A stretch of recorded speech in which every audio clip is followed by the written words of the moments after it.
Here we are again. Here we are again.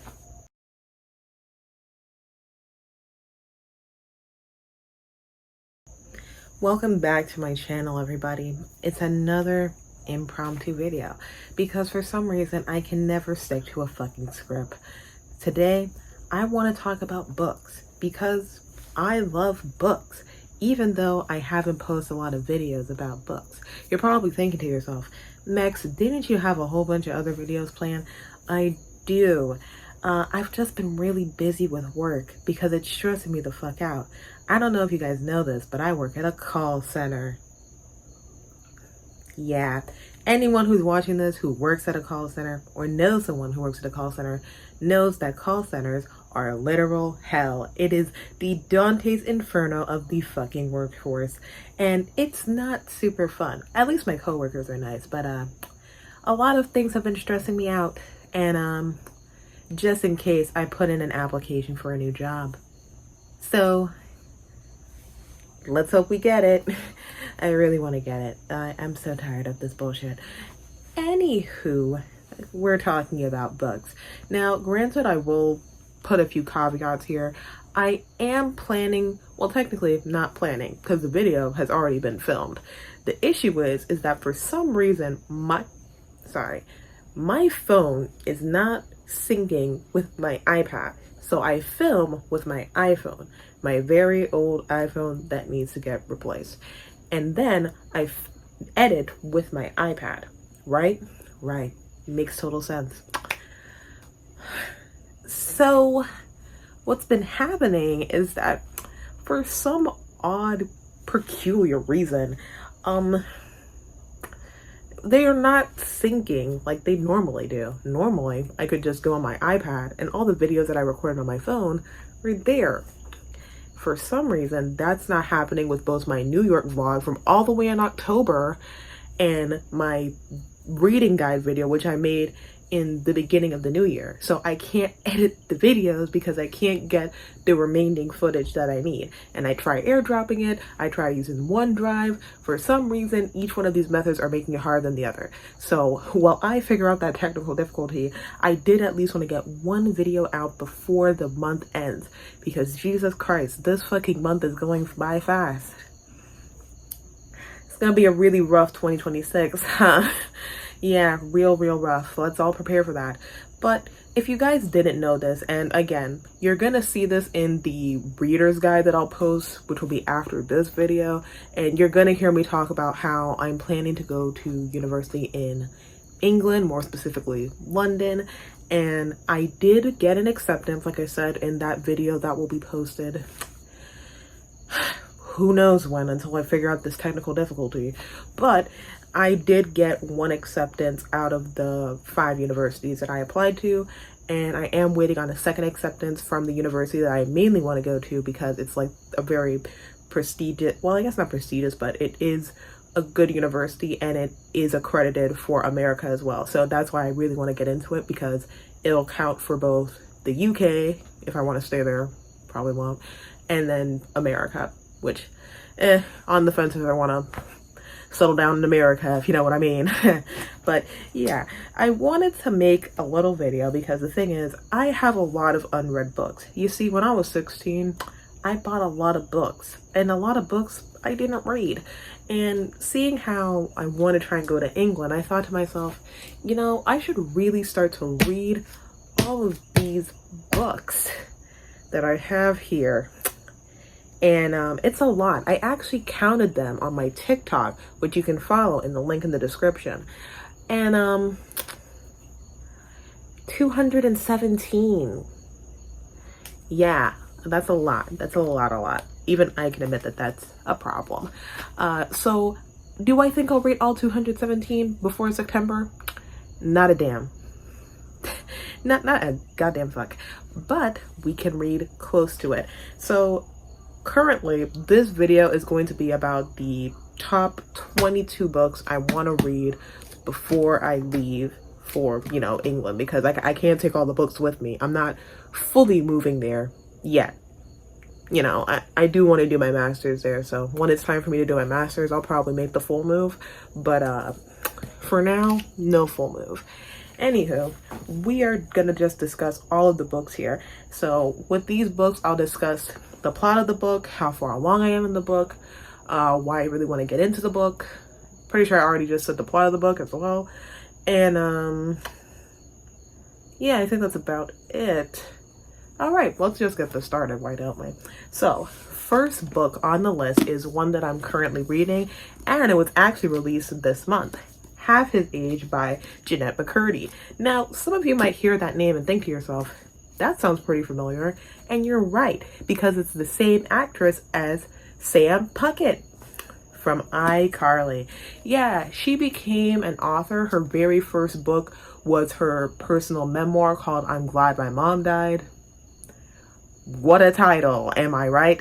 Believe me, I got it from my mom when she saw that fucking title, I'll tell you that much. But she has released her latest book, which is Half His Age. This book follows the female protagonist, and I'm so dead ass when I tell you that this is her name. Her name is Waldo. Just take that name in, okay? And Waldo she's a teenager who's going through a lot, you know. Her mother's pretty absent, her life is pretty bad, and she doesn't feel like she can connect with most people until she becomes infatuated with her creative writing teacher, Mr. Corgi. I don't think I need to tell you what's about to go on. I will say I'm halfway through this book. Jennette McCurdy is a very good writer in the sense where it's like her writing is super addicting. Like you start reading her book and it's just page after page. Like the pages just start like blending together, and in a good way, not in a bad way. And you just get really absorbed into this world that she's building, into these characters that she's talking about. Like you start to like feel for them. She has a very like monotone and straightforward way of talking about her characters, or the way that her characters speak about certain topics. I will say she does not sugarcoat anything. I'm not far along to know yet if there's any explicit scenes of Waldo and Mr. Corgi, you know, but considering her memoir, I'm Glad My Mom Died, she does go into like pretty graphic detail about some of the things that she went through being a Nickelodeon star and what life was like with her abusive mother. I'll at the very least say that I wouldn't be surprised if there are some pretty explicit themes in there.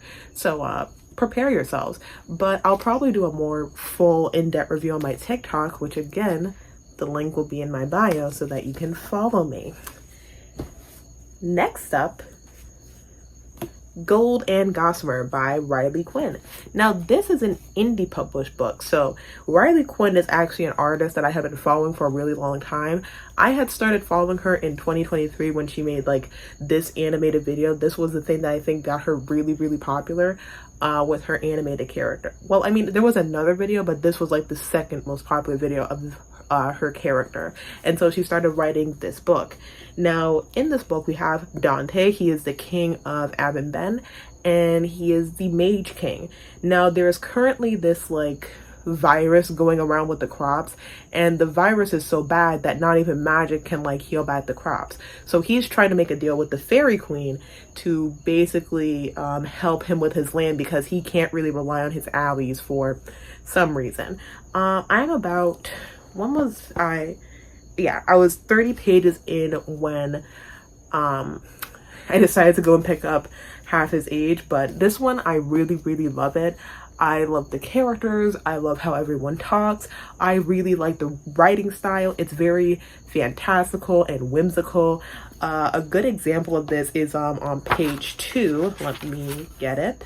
Here it is. So I really liked this line. So within this scene, Dante has just gotten back from a pilgrimage, and, you know, he's getting himself, like, you know, he's rejuvenating, he's acclimating himself a little bit, and he, you know, uses his magic to light the fire. I'm actually going to be making a YouTube video about this book, so stay tuned for that. But this is what is written when he, you know, opens the flames, like he lights the flames with his magic. Flames roared to life before him, dancing over the cinders to celebrate the return of Abendben's champion. Satisfied, he began to shed his armor. Battle-scarred by both swords and starlight, there was a faint shine to his skin as it was set free of its golden adornment. Every limb was dazzled with patterns of victory. He drew one great breath, letting his lungs fill with the warmth of the fire, and then dropped into the large wooden chair behind his desk. I just loved how rich her sentence structure and prose is, and I love whimsical storytelling. I love fays and creatures, and I was really excited for this book mainly because it's too like black and like very obviously black main characters. Like we have a dark-skinned black man who has like his outfits that she draws him in very obviously have a lot of African influence, and then you have, you know, a fairy, a black fairy, a dark-skinned black fairy in her natural hair, which I will say is not something that black people have been getting a lot lately. Like it's been very, very hard to like find black on black love, especially black on black monoracial dark skin love, because recently, and I could make a whole video about how nowadays it seems like everyone is getting lighter, whether it be black people, Asians, Latinos, like everyone is just like pushing lighter and lighter and lighter, when back in the day you would see like people who were as even darker than me, like as dark as like really dark in these very prominent roles, and now it's like you can barely find them. So it was really nice to like see a book, especially because they don't rely too much on stereotypes either. Like, you know, he's not the big angry black man and she's not like the Jezebel character. Like they both kind of have their own, even just being 30 pages in, you can kind of like tell that they don't fall into that stereotype, which I'm very glad to see. So, you know, once I finish this book, back to this one, super excited to get back into it. And again, you'll see a YouTube video for it soon. And who knows, hey, let's do a fun little thing. If this video can get 50 likes, I will actually do a small little cosplay of this character, because I have a white dress and I have some like purple makeup I can use. As for the wig, I think I can just style my afro similar to her hairstyle, or as similar as it can be. So I can figure something out. I can make a makeshift cosplay. So 50 likes and you'll get to see that. Next up, Percy Jackson and the Olympians. Now, I don't know if I'm going to, and this is the first book, by the way, I don't know if I'm going to start this immediately after Golden Gossamer. Probably not. But, sorry, I gotta catch my breath. I'm just talking like super, super fast. Like super, super fast. But, this would be my first, I actually had started reading, the Percy Jackson, or at the very least, this book when I had was still going to school, but I had just stopped because again I got really busy with work. I was much farther than I thought I was. I was on page 2008, but surprisingly I still remember like a decent amount of what happened in this book. Like at this point they have escaped like the diner with Medusa, and now they're fighting the Chimera. I'm pretty sure this is when they're in the bus and they're about to get lost in New Jersey. I will say, even though I never read the Percy Jackson books, sad to say it, but I was a Harry Potter kid. Yeah, I read Harry Potter before I read this, and I will say though, controversial opinion, it's actually really not that controversial, but Percy would absolutely whoop Harry's ass. Listen, whenever I would see that debate pop up about like who would win in a fight, Percy Jackson or Harry Potter, and I would always just be, even though I didn't really know a lot about Percy Jackson, even I would think to myself like, yeah, Percy's gonna win. He's the son of a demigod. I mean, not the son of a demigod, he is a demigod. Like, a demigod versus a fucking British kid with a stick? Even neglecting that, we're talking about fucking Harry Potter, a boy who was born in like the suburbs of fucking Britain, and then you've got fucking Percy Jackson, born in New York City, was expelled from 5 different schools. Let's completely ignore the fact that he's a demigod. He would beat him beat his shit up just for being from New York. Like, that's just a ridiculous argument. This was a scheme set up by Todd with what y'all were saying. I'm sorry to say it, but I was liking Percy Jackson and I'm really excited. Don't spoil it for me, okay? I've managed to get this far without being spoiled with this series, and this series came out when I was fucking born, I'm pretty sure. Or was it like I'd have to check. Editor me, what year did this come out? And did it come out before or after I was born? Probably before. Anyhow, next up, and this one is also going to get me in a lot of trouble because, again, this is also a book, a very popular book that I never read, and it's super popular again. Never read it. This is my first time reading it, and I was halfway through it when I got busy with work. This is a running pattern with me. I start a book, I get busy, and then I don't manage getting back to it. And the book is The Hunger Games. Yeah, I know. Someone who likes to read and you've never read the fucking Hunger Games? No, I haven't. I haven't read The Hunger Games, nor have I watched The Hunger Games. The only thing I've watched from The Hunger Games is that new movie, A Ballad of Songbirds and Snakes, and I was really confused, but I did really like it, and I liked it so much that I decided to like buy the books and like read them. Now, I really loved the book. I won't lie, you know, I thought that a lot of you Hunger Games people were some real insufferable cunts because you guys never shut the fuck up. But once I started reading this book, I kind of realized your insufferable cuntness was actually pretty deserved. Sorry if that sounds really mean, but you guys really are fucking insufferable sometimes. Anywho, this book is really, really good. Now, here's the thing. Don't spoil me at all. If you do spoil me, I will find you with your IP address and I will beat the shit out of you in a Kmart parking lot. And I know what you're thinking. Aren't all the Kmart shut down? They are, but I will find a way. Anywho, I really liked this book. I was like halfway like through it. When I stopped reading this book, I had made it to the part where the games are about to begin. Like, they're literally standing on the platform looking at the cornucopia, and maybe subconsciously I thought to myself, man, I really don't want to see these children die. And I guess I just stopped reading. Some of my thoughts with this book so far, I'm very surprised with Katniss. Number one, I didn't know she was supposed to be Native American, mainly because I've seen posters for the movies and that's a white woman. Yeah, strange. The book straight up describes her as having olive skin and like a lot of characteristics of like a Native American woman. So there's that. Number two, I was kind of shocked that like Katniss wasn't as like confident as I thought she was. The way a lot of people talked about Katniss made me think that she was like super confident, especially because so many like dystopian female MCs were based off of her. So I just assumed that like, oh, they're just basing their personality off of her. But it's like, no, her personality isn't like that. In fact, she sells herself short a lot throughout the book. Like, she's constantly like kind of diminishing herself, diminishing her accomplishments. She kind of has a low self-image of herself, and I really like the fact how she's like pretty reluctant in doing this stuff. It's like she doesn't really want to do it, but she's just kind of forced to do it, and I prefer that over the whole like, oh, she always wanted to do this was always something that she wanted to do.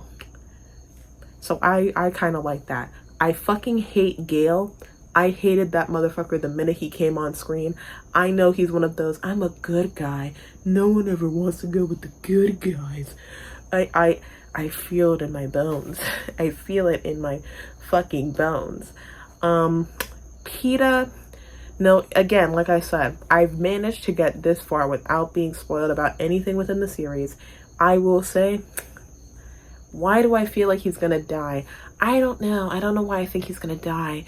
Maybe I'm completely wrong. Maybe he doesn't die, but it's like, who's to say, really? Primrose, I think she might die. I feel like, I don't know, like when I get to the end, maybe she dies because it's like, you know, the whole, like, it makes sense from like a literary standpoint where it's like, oh yeah, you know, she sacrificed her life to save her little sister, but then her little sister like dies from something stupid like pneumonia or something because they don't have doctors in district what was it, District 12? Yeah, District 12. And it's like, yeah, they don't got doctors in District 12, so she died of pneumonia and shit. Also, what the fuck's going on with their mom? Like, her mom is like tripping the fuck out for some reason. I don't like, I'm just like, damn, like, I get it, grief can be a bitch, but like, girly, this is ridiculous.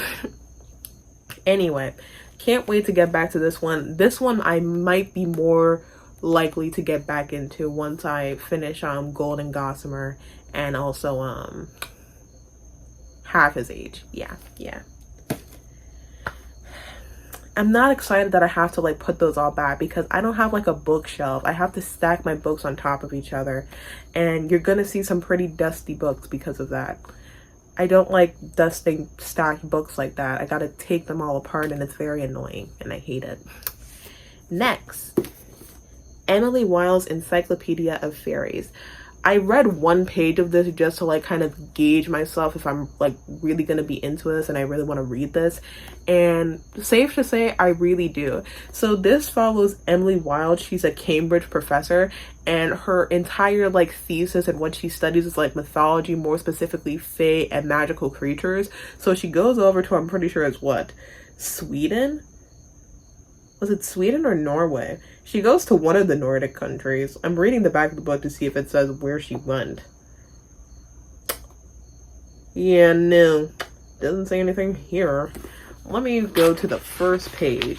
I will say this book is, the writing style when I read the first page is very, very, academic, if, you know, if that fits, because of how it's written. So I will say, do prepare yourself for a very academic, it's not super academic, I'll say, but it's like there are certain academical writing elements to it, like the way she describes things, the way she goes into details.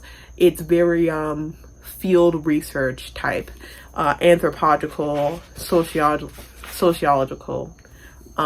research papers. Like, it very much reminded me of when I was reading research papers in my social science class.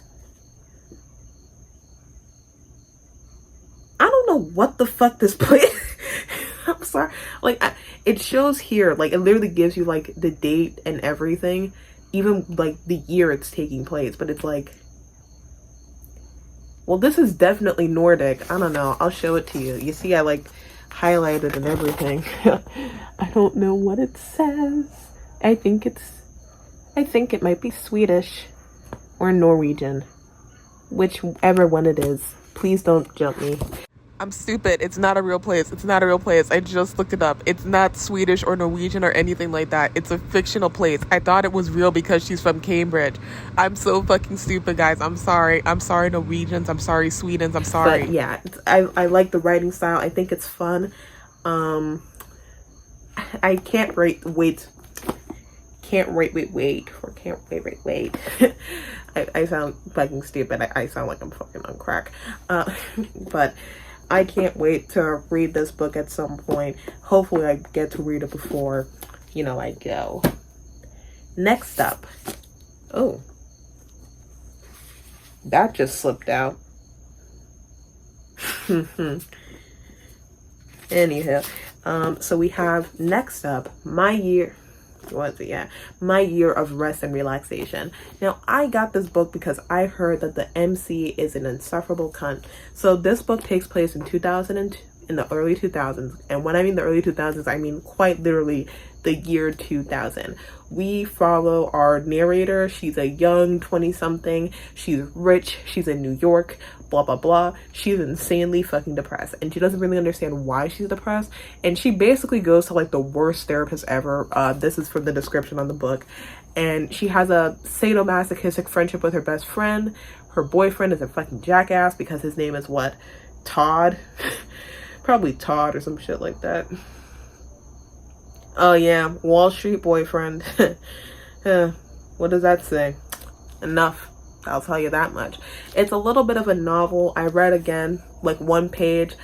She was so insufferable that I loved it. So can't wait to read this one as well. Will I make a video about this? Probably No, I don't know. Probably I will. I kind of want to explore why so many people have such a interesting reaction to such an irritating and insufferable cunt of an MC that she is. As for this one, I will be making a video about it as well, including the other 2 books in the series. And the Hunger Games, you know damn well I'm making a series about that. I'll probably do the 3 books into one video, A Ballad of Songbirds and Snakes in a separate one, and then the latest book that came out, which was Sunrise on the Reaping, would be a separate video. Next up, Witch Hat Atelier. Now, technically speaking, this is a reread. I talked about this a bit in my New York vlog that hopefully we can get up and running at some point in these early months of 2026. I'm hoping so. This is more of a reread, not really like something that I have to read. I'm just rereading the series for a YouTube video, which hopefully I will get out by either late March, early April. So it's all about like this girl, her name is Coco, and she learns the secrets of magic, and now she's going to be learning magic because she's always wanted to do that her entire life. It's so I don't want this to get too long, so I'm not going to get too into it, but when the video comes out, you'll understand. Like, I'm actually going to be putting my absolute all into this video. Like, I'm actually going to learn like a whole new editing style so I can kind of make the panels look a bit more animated. I'm going to be coloring stuff so that certain scenes can have a bit more vibrancy for you guys. Like, I'm willing to go all out for the editing on this video. Next up, we have a baihe, or a baihe. If you don't know what that is a type of Chinese novel. It's a Chinese girl love novel. Chinese girl love does not get as much love as Danmei, which is Chinese boy love. Like, when I tell you the amount of like Chinese boy love there is that has been recently translated as opposed to Chinese GL is absolutely absurd. If you want to know what I'm talking about, I'm pretty sure as of right now there are 10 to 12 titles of translated Danmei, as opposed to the baihe, who has like 2 or 3. Women, we just get the short end of the fucking stick. But I will make a video of this because we lesbians need some fucking rep, okay? If I'm gonna talk about gay men, I'm gonna talk about fucking lesbians too, because I am one. Look at how it's basically the lesbian flag. We just need a little bit of orange. But it basically follows these two. It's basically an enemies to lovers types of situation, and she basically kind of like sacrifices her, well, not sacrifices herself, but they basically come to a deal so that they can basically bring peace or whatever. I can't wait to read it. I heard it gets real spicy too, so I'm real excited. And also, the best part about baihes is that they have art in between. Let me find the page. See? Look at that. Isn't that fun? Yeah, I really can't stop thinking about how I'm gonna have to deal with that. Next up, the Modern Tales of Fairy. So this is the series that comes before the Cruel Prince series. Interesting fact, this came out in 2006. This book is like only 2 years younger than me, which is kind of crazy to think about. Like, this book is about to have its 20th anniversary this year. Ain't that crazy? But yeah, this is basically the book that begins the universe that the Cruel Prince is set in. It doesn't get as much attention as the Cruel Prince. Now, I will say, if you want to get into the Cruel Prince, you don't have to read this series. It's like a obligatory thing. Like, you don't have to do it, but if you want to, it'll make things a little bit easier for you. I'll also say that the books for this series are like way shorter. Like, this book, for example, is not even like 270 pages. So it's like, it's a really short book. We basically follow Cabe, and she is a nomad who is like following with her mother's rock band, and she helps a wounded fae, and then she gets all up in this like tragedy and drama and blah blah blah. I haven't read the book. I can't wait to read the book and make a little video about it, because when I make this video, I'll also be making a Cruel Prince video.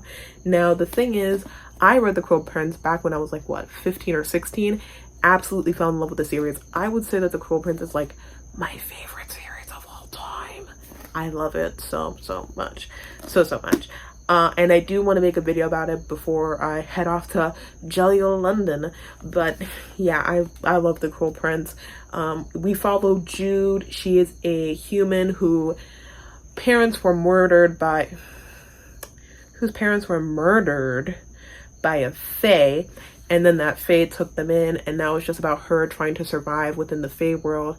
And listen, a lot of people on TikTok will make you think that The Cruel Prince is like some sort of romantasy, and while I will say it's a fantasy series with a little bit of romance, it's much more of a political fantasy than a romantic fantasy. Like, there is a lot more political intrigue than there is romantic, so keep that in mind if you want to pick this up, which you should. You absolutely should. Listen to me.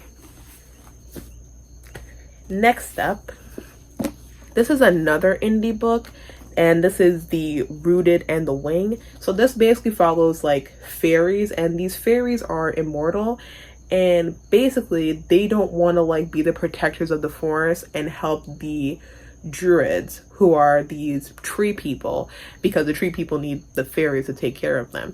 But the fairies, they don't want to do that shit anymore, and because they don't want to do that anymore, their world is basically in danger, and we follow a fairy who's trying to like help everything. Now this is again, like I said, an indie published book. This book has a lot of like individual art in it. Let me try and find a page, 1 second. Kind of reads a bit like a field journal. Like for example, like here. So like each chapter kind of has a little bit of art for each one that you read. I don't think I'm gonna make like an actual YouTube video for this one. I think I'll more do like a TikTok review. So again, follow my TikTok. Yeah. You go ahead and follow my TikTok. Next up, Wings of Starlight. This book I was really excited for because it basically touches on something that I was obsessed with in my childhood. So this takes place in the Pixie Hollow world. If you don't know what Pixie Hollow is, it's the place where Tinkerbell comes from, and she has all of her fairy friends. And within this world, we have Queen Clarion.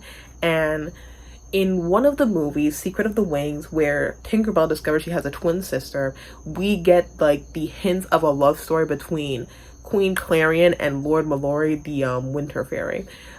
Basically, winter fairies can't go to the spring side because their wings will, chop off, and then they can't fly, which is not a good thing for a fairy.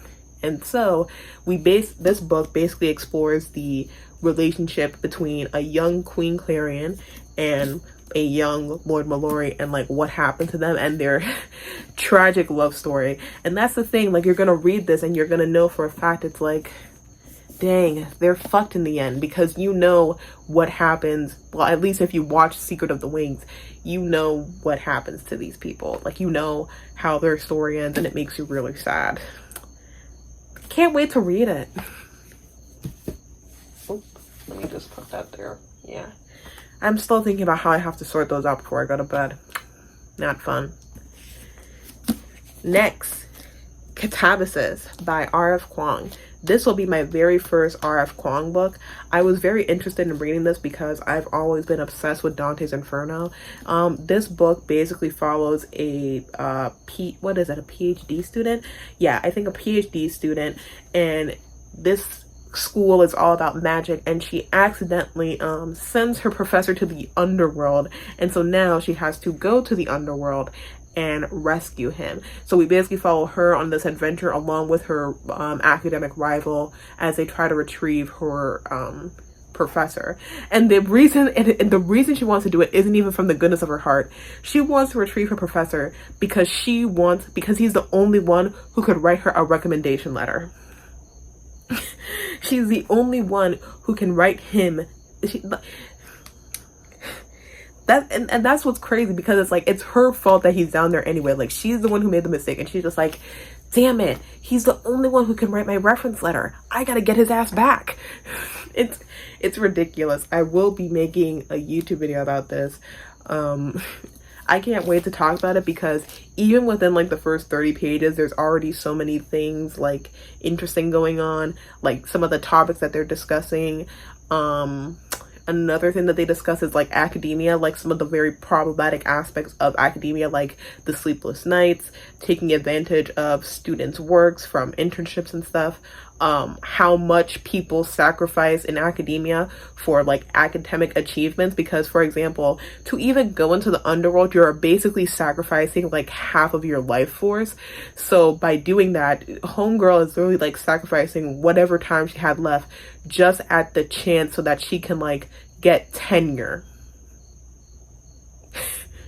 Homegirl sacrificing her life for some fucking tenure. Ain't that some crazy shit? But the thing is, there are some academic people who low-key, they about that life. Like, there are some academic people who read that and were like, oh yeah, I totally get it. Tenure is totally worth it. The next book up is the Lightlark series. Now, this is not the first book in the series, but like I said, I have to stack my books on top of each other, and I just didn't want to deal with like moving around the books so that I can get the first edition, so I just decided to get the latest book that came out for it. I will be doing a video about this series. Lightlark follows the main character.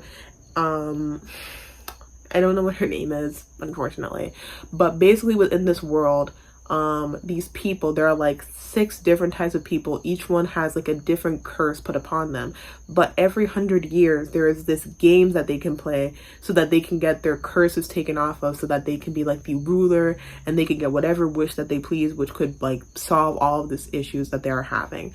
And you follow the main girl. She's a princess and she has to compete in this tournament, and I'm pretty sure there's a love triangle. I don't know a whole lot about the series, but I thought it was interesting. Some people said it was really good. Some people said it was absolute shit. Regardless, I'm gonna read it because sometimes I like reading shit. I'm not against admitting that. This video is gonna be a great reference to me because it'll keep on track like what I need to read. Next up, Children of Blood and Bone. This was also a book that I read very early on. I actually read this back in middle school. This book came out in like what, 2018, 2019? No, not 2019. 2019 was when the second book came out. I'm pretty sure this book came out in 2017.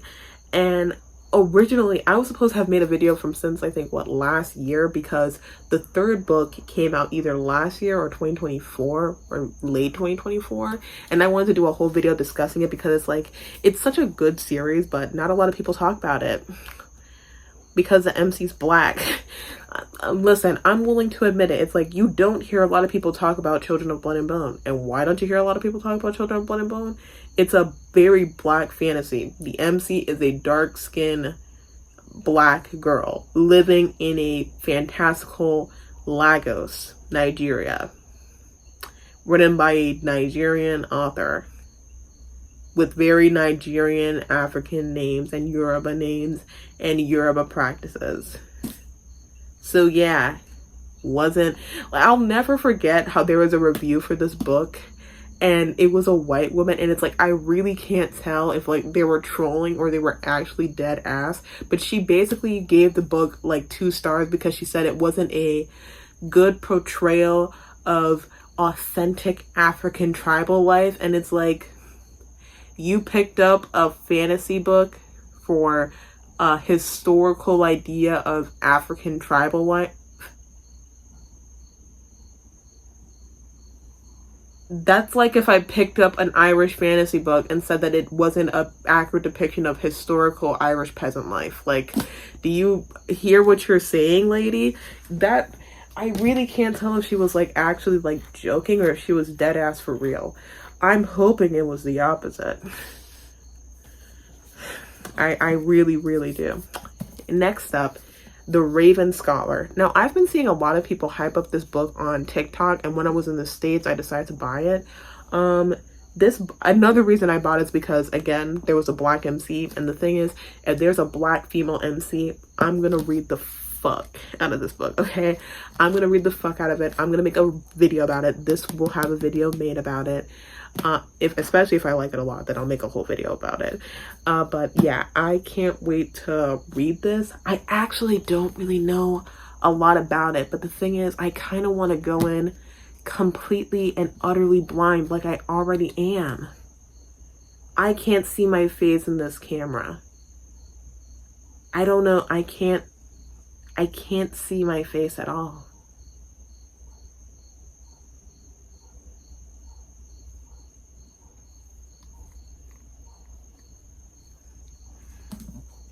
Yeah, I have really bad eyesight. It's really bad. The best thing about this video is that I barely have to do any editing. Fantastic. Anywho, next book.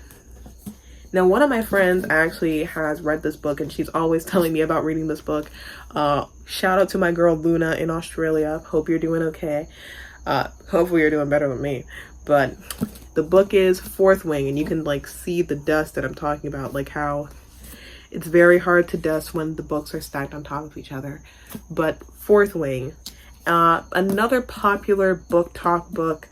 I see a lot of mixed reviews. Either people adore this book with all their might, or they positively hate it with all their heart. Now, I will say the author is a bit problematic because she has expressed some rather Zionistic rhetoric. For example, when asked about like what was going on in Palestine, she had a very like 50-50, like, you know, like Israel has the right to defend itself, which is like, if you look at the history of Palestine, it's like, no, this is like settler colonization. It's apartheid, and it's like, you know, it's a very like not great way of like putting your stance when it comes to Palestine. So that got her in a lot of hot water. I also kind of like look at her like kind of strange, because it's like, come on, man, like considering the history. But I'll be judging like her work itself. I do have the other two books, so, you know, don't jump me too hard. I'm just gonna judge her work itself. I will talk about some of the more problematic aspects of her as a writer, because, you know, that's important to address too. But pretty excited to read. I know that my friend Luna, very excited to see me read this at some point. I'm sure she wants someone to talk about this book with.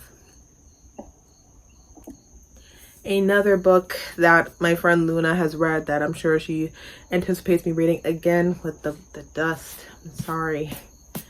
Like I said, my room gets dusty very easily, and it's very hard to dust books that are stacked against each other, like I've said multiple times. Again, because the books are stacked against each other, I didn't want to get the actual first copy of the book, so here's the latest copy. I got the entire set for Christmas.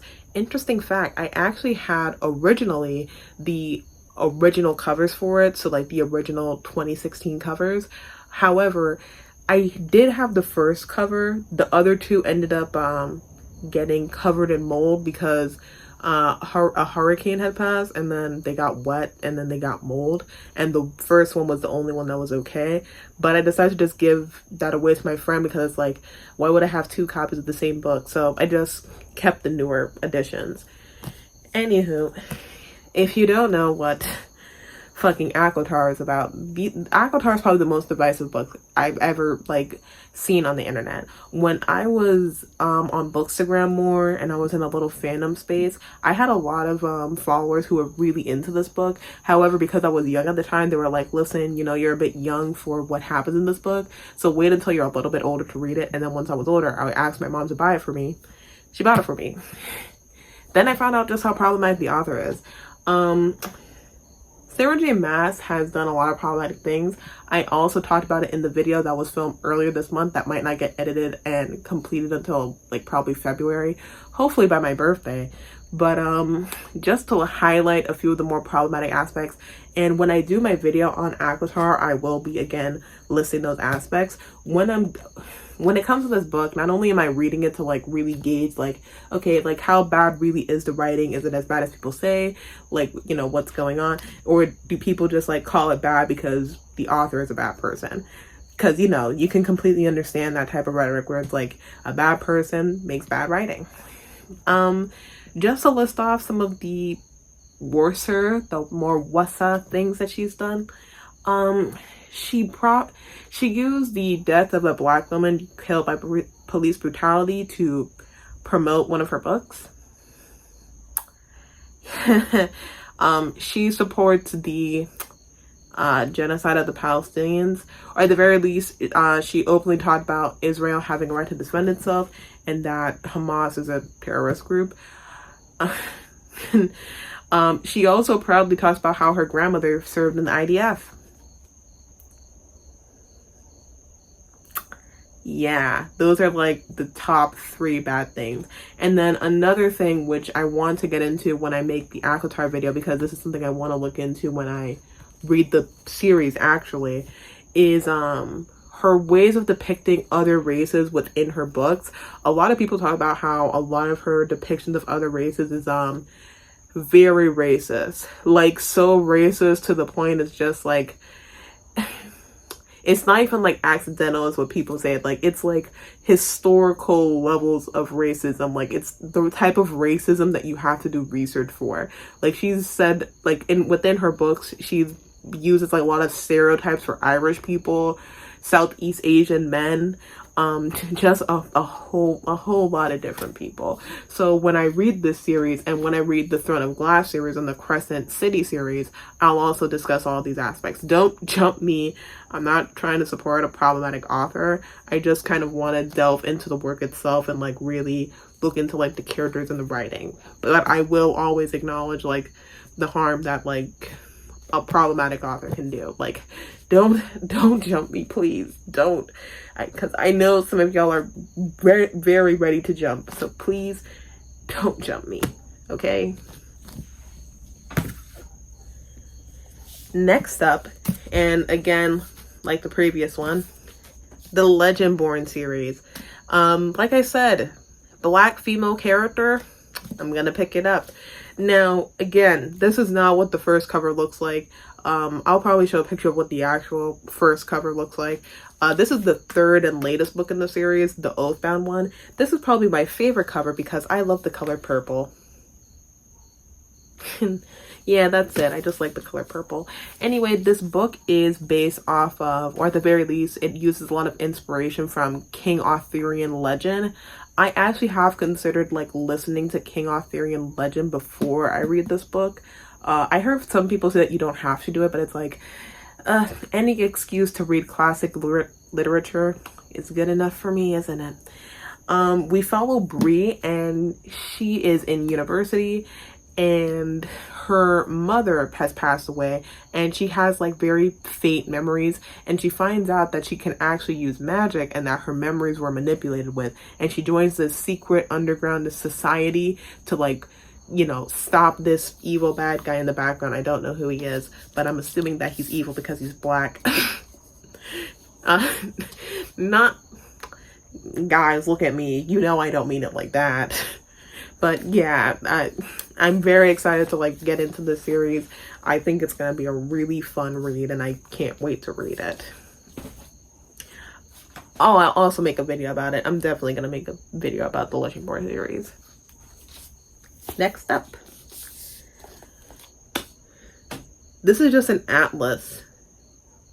Yeah, I like to read a lot of academic and nonfiction books, so this is just a fun read for me. Do you understand how much of a nerd I have to sound like to say that a fucking atlas about the sky is fun? Anywho, another book that has been in quite a bit of controversy and would probably be my second longest book of the year, and it will be Alchemize by Sen-Lin Yu. This book has had so much controversy about it because the book was originally based off of a Harry Potter fanfic, more specifically a Hermione fanfic. And when I was in the Harry Potter fandom, I'll tell you this much, I thought that Hermione was a stupid fucking ship. And there's like a lot of like books that have come out that were originally based off of Hermione fanfiction, and they haven't been well received because the biggest controversy that this book got into, and like the thing is that I wanted to get into it beforehand, like before all the drama happened, but then when all the drama happened, it really made me want to pick up the book. I am gonna talk about it because I do want to make a video about this book. This will probably be the next book I get into once I finish Golden Gossamer. In this book, it's a very dark fantasy. Like, it's a very dark fantasy book.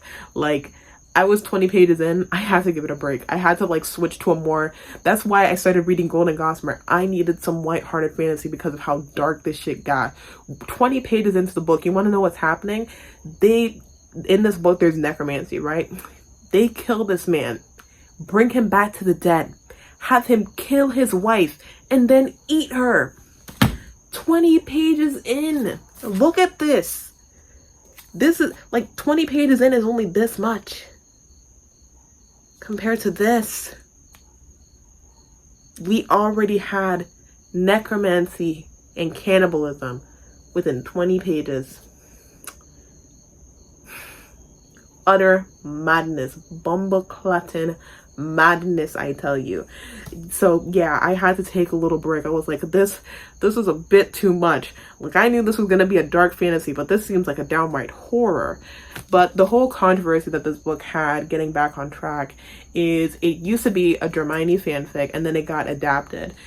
And it brought a lot of debates, and again, I want to get more in depth about this when I make the video, but it's like, basically, to sum it up, people didn't want to support this book or want anyone else supporting this book because since this book used to be a Dramamine fanfic and it was related to Harry Potter, and this is so stupid, like, I'm sorry, whenever I saw people like agreeing with the opinion of it's like, well, because the whole thing is, they don't want you supporting this author in this book because it had previous connections to a Dramamine fanfiction, which has connections to Harry Potter, and because it has connections to Harry Potter, that would support J.K. Rowling. You see why I'm saying that this is like kind of stupid? Because it is. Like, I'm sorry to say it, but it's like I made so many TikToks about this because I thought it was so dumb. Because to me, it's like, there's so many like books out there that have been adapted from fan fiction, and like, I'm gonna be completely honest with myself here. No one, like, here's the thing, I don't think anyone would have been picking up Harry Potter because the thing is, if you read this book, just reading the first 20 pages, if you were to read this book and like even read just the first 20 pages of this book and I had to tell you what this book was originally based off of, you wouldn't guess from a fucking Harry Potter fan fiction. You really wouldn't. Like, it's completely different from like what the well, I guess not, the fanfic itself was like pretty dark to begin with, but like from what the original like source material or fanfic material was, completely different. Like, they, you know, shaved off the serial numbers, which is very common for books like this, and it really doesn't have any connection to Harry Potter anymore, because if it did, J.K. Rowling would be suing the fuck out of this author. Like, let's be so for real. But I guess a lot of people were just like, well, no, you see, it's making people like buy the Harry Potter books. And like, here's the thing, if the book is based off of a fan fiction, fan fictions are not canon. Why would you need to read the Harry Potter series to read this book that is loosely based on a Harry Potter fanfic that it's not based off of anymore? At that point, you just wanted to read Harry Potter. Like, don't drag this woman's, well, not woman, they're non-binary, but don't drag this person's name into the mud because of like, it was so stupid. Like, I thought to myself, you know, I'm a very woke person. I would consider myself very woke, liberal, socialist.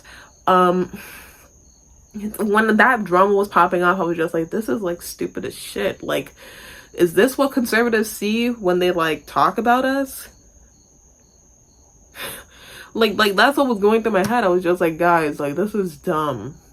This is really dumb. Like, the amount of like creators that I like follow a lot, like, I didn't unfollow them, but it's like, I was just like, guys, this is like kind of dumb. Like, let's like kind of step outside for a moment. Like, this is stupid. Like, we're really getting on this author because the source material for this book was a fan fiction that they wrote. And keep in mind, there's a lot of books out there that are based off of fan fiction. And the thing is, I guess, because they were just like, oh my god, but it's giving attention to Harry Potter. My thing is, I don't think this book would have gotten as much attention as a Harry Potter fanfic if it wasn't for all of the drama, like all the internet drama that happened that gave people the information that this was based off a Harry Potter fanfiction. Because the thing is, it wasn't really promoted as a Harry Potter fanfiction. A lot of people were saying that, well, they promoted it as that. And I'm just like, no, they didn't. I saw promotional material for this. I got emails about this book. Nothing about this book were they saying it based off of the hit Harry Potter fanfiction. There was like maybe 1 or 2 news articles about that. And even then, how many people are looking at a news article for a book? Not a whole lot.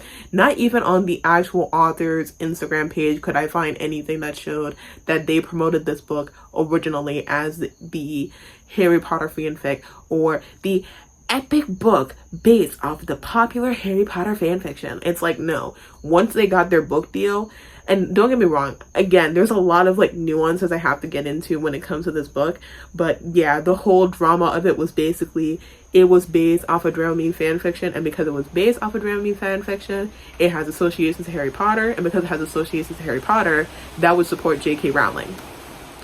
And again, like I said, I think it's dumb to say that because, again, no one would have known that this book was originally based off of Harry Potter fanfiction if y'all weren't actually telling them that.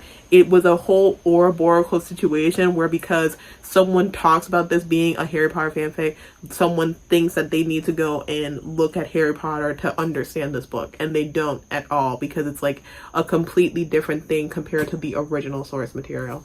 Anyway, I've been ranting too long about this situation. That's a video for another time. And now for what will be my longest book of the year. The My Brilliant Friend Omnibus. If you don't know what an omnibus is, it is a type of book that includes multiple different books into one book entirely. So this book is a combination of 4 other books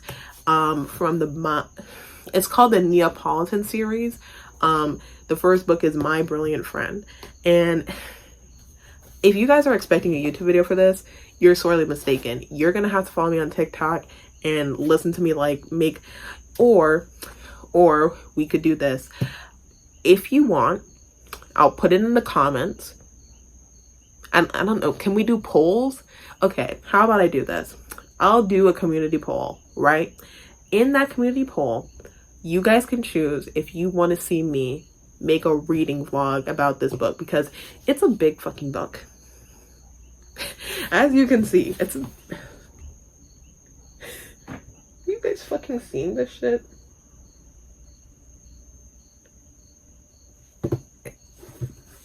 Yeah, it's a thick book.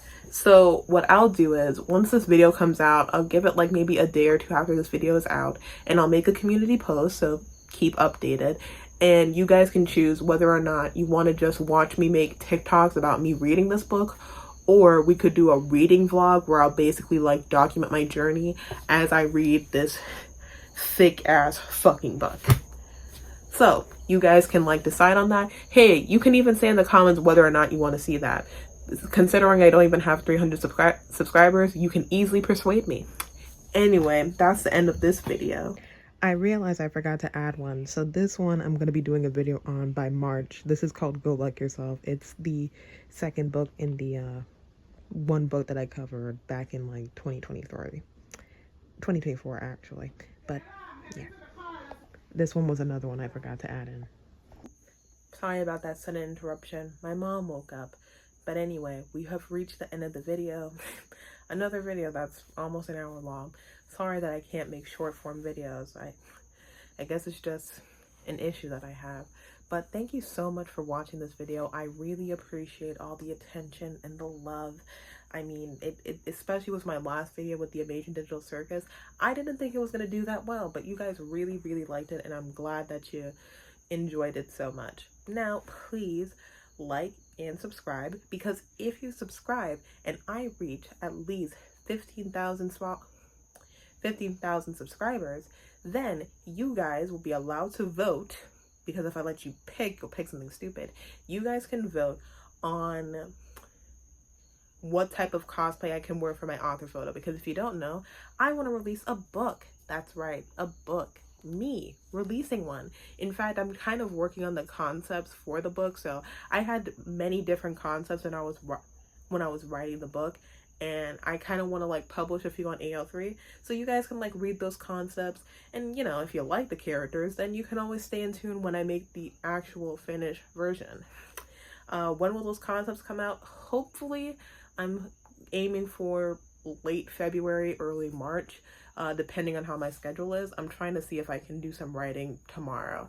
I was supposed to do some writing today, but I got really, really busy with a lot of other stuff, so wasn't able to do any writing today. But, you know, keep that in mind. So if you want to vote for a cosplay for me to wear for my author photo, then make sure that we can get this account to 15,000 followers before I finish that book.